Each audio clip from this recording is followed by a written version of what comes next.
Hi, good evening, everyone. Thank you all for joining our family Pirkei shiur, started by illustrious dad, Avraham Chaim Tanzer, Alav Shalom. He was the true embodiment of Pirkei Avos. I'd like to call on Menachem Fogel, an alumni of Yeshiva College, to kindly introduce the shiur by talking about our dad for a few moments, followed by my brother Rav Dov, who will give the shiur in memory of our dear dad. Thank you very much, Menachem. Over to you. All right. First of all, I want to thank Chaim for inviting me to say a few words in memory of Morivi Rabbi Tanzer. It's one of those few positive things about social media that it has enabled people to connect once again after many years with people who were around in their past. I remember my younger brother Ilan. He had these friends, Chaya. I didn't know when he first spoke about this friend whether it was one person or two, but quite honestly, I remember you and your sister as young children, your brothers as babies, and I actually never knew your two youngest sisters. But let me take this opportunity to wish all of you and your mom long life and makom yenachem etchem. This past December was 50 years since I graduated from Yeshiva College. I left South Africa and I returned to Israel after having spent 14 years in the South as a child of immigrants. And as we get older, we get to trust our instincts much more. And when I heard the very sad news of your father's passing, my very first thought, which I shared with my wife, with Michelle, was the first Mishna of Pirkei Avot, right, where Anshe Knesset Agdola say three things: Hevu metunim badin, v'hamidu talmidim harbe, v'asu seyag laTorah. And I said to Michelle, He'emit talmidim harbe. Rabbi Tanzer raised up many pupils, thousands. And when I look back, I consider myself truly fortunate to have been one of those many thousands. But it wasn't only the numbers, the thousands. As great as they indeed are, it's also the way he taught. He'emid talmidim harbe. He raised us up.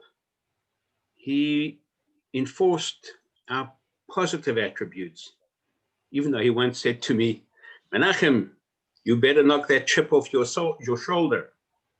But nevertheless, I think that my relationship with him may have been different to some others. Because it went through a few stages. One first was, of course, pupil in Rosh Yeshiva. Rabbi Tanzer was the one who brought me back to Yeshiva College after I was expelled for what I thought was a really minor infraction, but I guess the headmaster at the time didn't. And he literally expelled me from the school. I was forced to go home, tell my parents. I imagine my father spoke with your father, and I was allowed back to the school. Of course, I needed to bend over and get 6 first, but so it was. Later, when Michelle and I got married, your parents were like the friendly uncle and aunt. They hosted Sheva Brachot for us, which I will never forget. And then later still, when I entered what I call the professional rabbinate, he treated me as a colleague and would share divrei Torah with me and jokes and stories that I could use when I would speak in shul. I mean, your father was the master storyteller, as I have mentioned in my correspondence with Chaim. A few years later, he was the friend We visited with him and your mum when they came to Vancouver in Canada, and we saw him then. It was his first run-in with a heart condition, and Baruch Hashem, he overcame that one with flying colors. And the last time I met with him was almost 14 years ago. It was the year I was saying Kaddish for my father, and I was invited to be the guest speaker at West Park Cemetery on Yom HaShoah. Rabbi Tanzer and Marsha were at the ceremony, and afterwards he invited me to come and speak to the staff and student body of Yeshiva College as well. So in fact, my contacts with Rabbi Tanzer over the years were very few. But each one was obviously quite special, because I remember them all. And it's, and you know, I asked myself, why did I remember them? What was it that made him so memorable for me? I remember once reading something to the effect that you may not always remember what someone did for you, but you will always remember the way that person made you feel. Rabbi Tanzer העמיד תלמידים הרבה.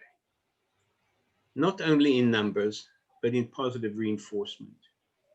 He was always able to see the good in us. In Perek Sheni, this Mishna Yud in the second Perek of Pirkei Avot speaks of Rabban Yochanan ben Zakkai and his 5 disciples, of whom the Mishnah tells us, Hu haya moneh et shivcham. He would recount their praises. Mori Rabbi Tanzer also had that ability, not only to make us better, but to make us want to be better. Thank you. Thank you. Thanks very much, Rabbi Menachem. I certainly remember the name growing up. We grew up with the Fogel name was certainly a household name. Your brother Ilan, I do remember very well. I just remember the name well. I know that your name and your family and your father, I remember, featured prominently in my parents' home. So welcome back to everybody for this second term of learning Pirkei Avos Le'ilu Nishmas Avinu Morenu Avraham Chaim Ben Eliezer Yaakov. Thank you, all our friends of my father's Talmidim, for joining us, for helping us to establish this Yeshiva al Kivroi. Perek Aleph, Mishna Hey. The truth is that this Mishnah, let's first read it. Yose ben Yoezer ish Tzereida oimer. Yehi beischa beisvav l'chachamim. We did that last time, but the truth is that they should be taken as a pair, as we'll come to now. But Mishna Hey, Yose ben Yochanan ish Yerushalayim omer. Yehi beischa pasuach lerevacha.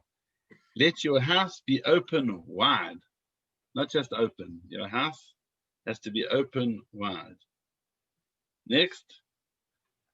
V'yiyu aniyim b'nei veisecha. Let the poor be as members of your household. And 3. Al tarbe sicha im ha'isha. Do not speak excessively. Do not converse excessively with the isha. V'ishtoi amru. They said this regarding his own wife. Not to be excessively verbose. We'll have to try and discuss what this means. Anyone who converses excessively with the woman, he causes evil to himself. He neglects Torah study, and he will eventually inherit Gehinnom. Okay, that's a lot of saying. And it bears a lot of commentary, and a lot of ink and quills have been broken against it, but we in the ArtScroll generation, we read it and translate exactly what it says. Let the Torah stand up for itself. But let's start from the beginning. Yose ben Yochanan, who was he? He was the leader of Yerushalayim. Remember, he had a colleague. There were now zugos. No one man was great enough to lead the whole of Klal Yisrael for whatever reason. They were preeminently great, but for some reason it was broken into two. The Nasi was last week's one, which was before the holidays, and Yose and Yochanan is the Av Beis Din.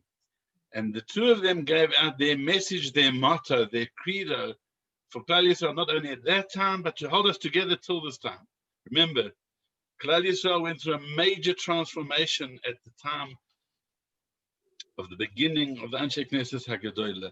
We were a nation of prophets. Today you have tens of thousands, Kain Yibu, B'nai Torah, people studying to be Rabbanim, Talmidei Chachamim. In those days you had that number and more of prophets. So this was a shift at the end of at the beginning of the second Beis Hamikdash. Prophecy came to an end. There was turmoil. How are you going to survive with a Levitic, a Yiddishkeit without prophecy? It was a major challenge. And the Chachamim at that time, they shifted from Nevuah to Chochmah. And this is what the beginning of Pirkei Avos is all about. So these two Mishnahs go together, and they said we have to create a culture of Chochmah, a culture of Torah, a culture of learning, and in that culture of learning, you will have a Yiddishkeit that's as vibrant as when there's prophecy. Incredible task that they set themselves. So the first Mishnah of this pair was, and remember that was said by the Nasi, who was the leader, also politically, of the two Rabbanim. He was the one who wasn't involved day-to-day Beis Din. He said the key to it is that shiurim, Torah, do not belong only in shul. They have to be moved to the house. Let your house be a meeting place of scholars, as we discussed the previous time. That was his credo. The Jewish home has to be a scholarly place. It has to have sforim. It has to have lots of rabbonim. When we spoke last time, how we remember growing up surrounded by Gedolim, every visitor. It was a period in South Africa. Many great people visited, and many of them ended up at the Tanzer home. We were Zocher. This Mishnah says something different. Other people, as Reb Menachem was just saying, Rabbi Tanzer, as much of a Talmid Chacham as he was an other people. Everyone remembers him for that. The touch, the gentle touch that he had with other people. And that's the second part of this duo. The Jewish home has to be 3 dinim, he said. Number 1, let your home open wide. Number 2, the poor have to be members of your household. We'll discuss it now. And 3, what's 3? Altar besicha ima isha, don't overstep the mark. First of all, what it has to say is that this goes together with the previous Mishnah. They're telling you something awesome. I think something magnificent. They're challenging the notion of a Jewish home. We'll come to it later, but it's a place essentially of great Torah. Torah learning, scholarship has to be on a pedestal, and great kindness. Those are the two things that have to be the center of a Jewish home. They go together, the Torah. And it's interesting to see that it's the Av Beis Din, who you might think is more munach in his learning, who's speaking about the kindness aspect. But I suppose because he sees many litigants, so he knows that the key to society running well, functioning well, is the milk of human kindness. So let's go. The first one, first din, they're telling us is that the home has to be a center of kindness and of Torah and of kindness. In other words, a home is a place where you go to uplift, to inspire, and to train young Yidden and adults also. Amazing. That's the home.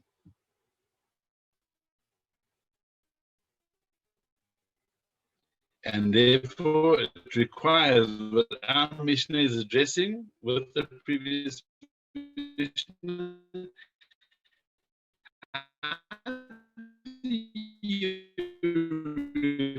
Fun. The home.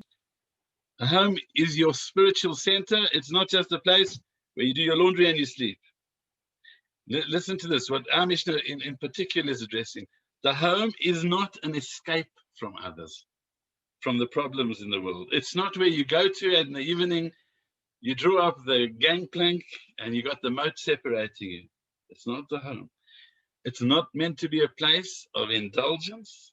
and selfishness. That's not what your home is. It's, people say your home is a castle. Every man in his home is a king. Yes, but it's a Beis Midrash. The home has got to be, according to our Mishna and the previous Mishna, a place of inspiration and a place of service. It's a bais. We use this term bais. Where else do we use the term? The bais. What's known as the bais is the Beis HaMikdash, Beis HaMidrash, the Beis HaKnesses. We also have a bais. Let's start. The first din, he says, wide open doors. Wow, wide. How wide? Lirevacha. Wide open to everyone, not just the wealthy. Wide open to anybody who needs access. There's a wonderful story told about a hidden tzaddik. He was in Harim. He came to visit a city, and he wasn't on rabbinic business. He was quiet business. So he dressed in his civvies, as they say. He was incognito. He went to the town like a Orma man, and he came to shul, and he saw, looking where he's going to go to, and he went over to one gvir, and he said, maybe I can come to him for Friday night Suda, stay by him for a couple of days. The gvir looked him up and down and said, no, go to Reb Michal there, he'll take care of you. And obviously, he shunted him off. One of the more humble folk in town who put him up for a few days. Years later, he came back to the town, but this time he was already in his town, and he was a well-known atzmos. And everybody came out to meet him, as what they used to do, to cover the Torah. They used to come out to meet him. He was vying, he stayed.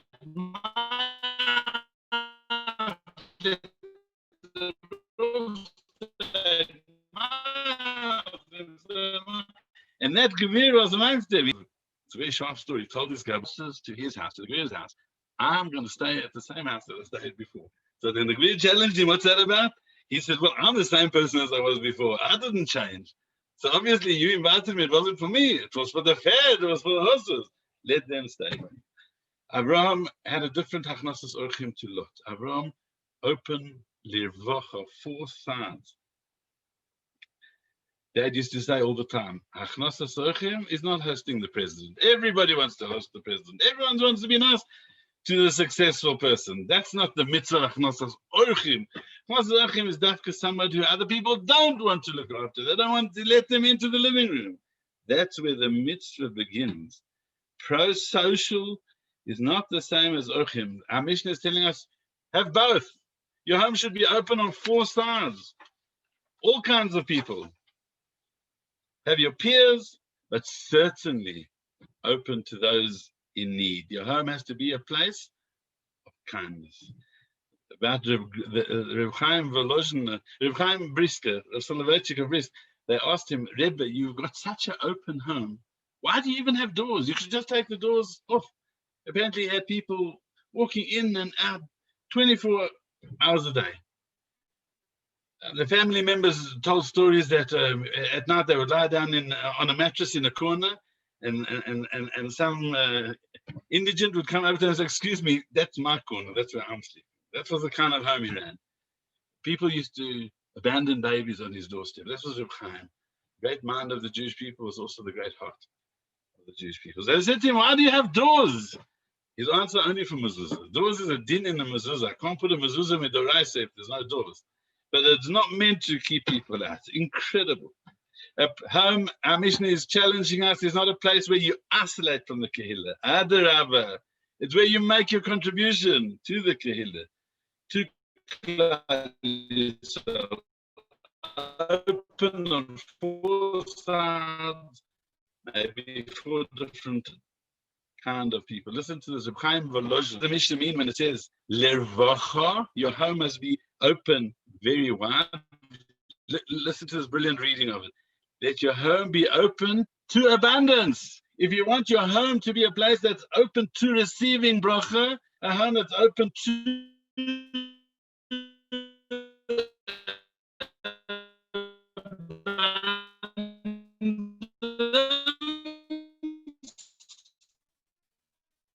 How do you do that? Let the people of your house place of relief to people. Somewhere where they know that they'll find a listening ear, someone who cares. It's not good enough that you do your kindness out there as an activity, and then you retire behind your high walls and your security gate and your intercom and your electrical fence. No, the home itself has to be radically changed. It has to be enlivened as a makom. Your Dalet Amos has to be your chesed. Let's carry on. You anim b'nei besecho. The poor must be part of your household. Give them employ if they need it. Someone told me immediately after my father's passing that with tears that they remember their aunt was a lonely, very, very sad woman who had no panosa and was all alone in the world. And she came to my dad and cried. And he found her employee at the school in one place, then another place, and he grew her and he helped her. He developed her. So it's also using your business for that.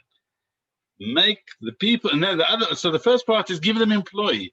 If you're looking for employment, you aniyim b'nei besecha. Let them rather work for you. Someone who you're going to give them a stable job. You're going to give them a good feeling. But more than that, you anim b'nei besecha. Let them feel at home like your children, like the story of Chaim. That's my corner. He told the family members, son of the family. That's where I sleep. There's a magnificent story that my father used to tell often. Listen to the story. The Ponevezh Rav Yosef, Shlomo Yosef, Yosef Shlomo, said he was a very close student of the Chafetz Chaim. When he went to America for the first time, wherever he went, he liked to talk about the Chafetz Chaim, tell people who was this man. And he said after his first drosha that he gave on the east side, he mentioned the Chafetz Chaim, he mentioned some things about him. He said a fellow came over to him, thoroughly modern-looking man at the time. They all used to wear hats, but a businessman. He said, Rebbe, I got to tell you, I don't have a lot to do with the Beis Midrash anymore, never. But once I spent some time in Radin, I'd like to tell you. The Ponevezh Rav told the story for the rest of his life. My father told it. He loved the story. It moved him to tears each time he told it. The man said, you know what I remember about the Chafetz Chaim? He said, my warm socks, how warm I felt in my feet. Why? He says there was Nebuch, a young orphan, and he was just wandering around. He said a Balagola took him in, drove him from city to city. He drove him to a different town, and without discussing it, he dropped him off in Radin. He said, go to Radin, go learn some Torah in Radin. He went to the Chafetz Chaim's house. So he went in the middle of the night. The only home with lights on was the Chafetz Chaim's. He went in, he knocked, he said, I'm looking for the Chafetz Chaim. I want to be tested to come to the city of Radin. Chafetz Chaim said, no, it's late now. Now come spend the evening at my house. He made him a bed to sleep in, made him comfortable. He said, it's freezing out there. And don't mind me. I'm just going to move around the place, but you schlaf well. In the morning, we'll take care of everything. He said the man stayed awake, learning the whole night. He slept. He said then it became freezing and there was a storm outside. And suddenly he felt this figure walking over to him. And he said, don't be disturbed, my kid. Don't worry, don't worry. And he took off his big overcoat and he said, this will make your feet warm. He said, come with this. And the man said, then he stayed a while by the Chafetz Chaim's yeshiva. Didn't really work out. He left. So he said, Rebbe, whatever the Chafetz Chaim taught me, I forgot long ago. What I learned in Latin, I forgot long ago. But I remember how warm my feet felt by the Chafetz Chaim. He said, and that's what keeps me attached. I still come around from time to time to the Beis Midrash. My dad loved that story. As Menachem said, it was my dad's credo. Not everyone's going to succeed in your yeshiva, but give them a warm feeling. Make sure that they don't feel cold. That warmth goes with them forever. The Mishna goes on to say, Al tarbe sicha im ha'isha. Do not speak overly much, excessively, im ha'isha, even to your wife.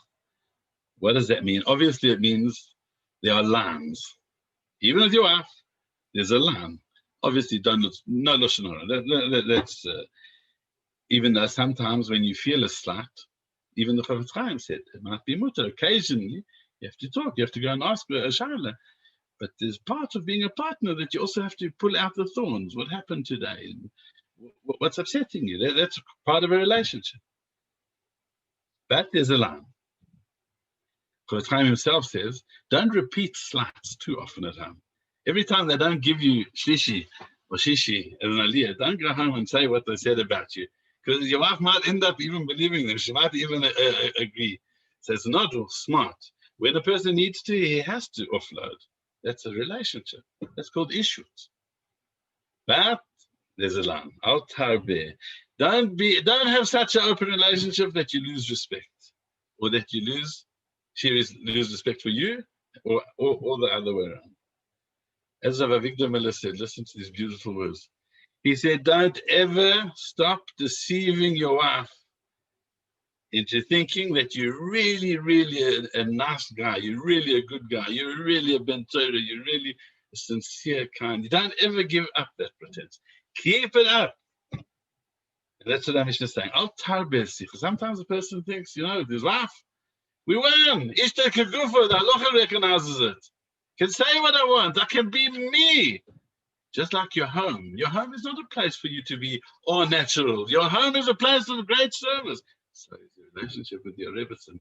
She's your best friend. Dad used to say to me all the time, there are some people who don't believe in talking to their wives. They don't tell their wives how they make money. They don't tell their wives what they did wrong. They don't tell their wives what they did right. They don't talk. He said, that's not our derech. Our derech is the wife is your best friend. She's your partner. But don't forget, she's a senior partner. She's not just your best friend. She's your best friend. And together, you're running the most important business in the world. It's called the future of Yiddishkeit, your children, your family. Never lose respect for your senior partner. Never devalue that relationship. She's also your Rebbe. So you have to maintain all these lines. That's what I'm just going to tell you. Let your home be open to everyone, but don't lower the bar. That's counterproductive. Dad, as we all know, was always careful, respectful with Mom. He never said anything at all that would upset Mom. And he never, ever, he was a very dignified rabbinic figure. He never said anything that could lower the moral tone. If he ever felt he had done anything at all to slight Mom, he apologized so many times. I'm really, really sorry. I'm really, really, really sorry. He was vocal in his praise and in how much credit he gave to my mom. But he's never crossed the line. Never was altar. Best friends, but always dignified. Always appropriate. Altarbe. Especially with your wife. Altarbe. I remember one Rosh Yeshiva who stayed with us for at least 2 months. He once heard me on the phone speaking to a friend.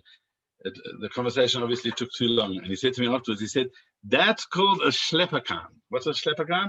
You just spoke for the sake of speaking. That's called devaluing the relationship. With your best half, she's also your most serious partner. Obviously, it means let your home be wide open to guests and people in need. But don't discuss them unnecessarily. Don't cross that line, because then it becomes a bigger problem. You lose any of the benefit that you've given. Don't blur the holiness of the home. It's counterproductive. Then your home is not your place of inspiration. Once you do that, you can't compromise that. So our two Mishnas go together and they challenge the very concept of a home. It's not just your castle. It's not just your Daled Amos. It's your sanctuary. It's your place to go to give out to people, to develop the future. It's a magnificent vision of the Bais. Torah and Chesed. I remember as children, very seldom were we scolded for brachas, if you didn't make the right bracha, or if you got a blade for davening. That got a gentle chinuch, a gentle message, a gentle reminder. Bein adam lechaveiroi. If you hurt someone, that was called crossing a line. Torah and not hurting people. These are our two Mishnas telling us this is what the Yiddish shtub is. Those two functions, open on all sides, like Avraham Avinu, we should be zoche like my father, we should be zocher to be the Avraham Avinu of our home, that figure of great inspiration, great Torah, and great kindness. Thank you.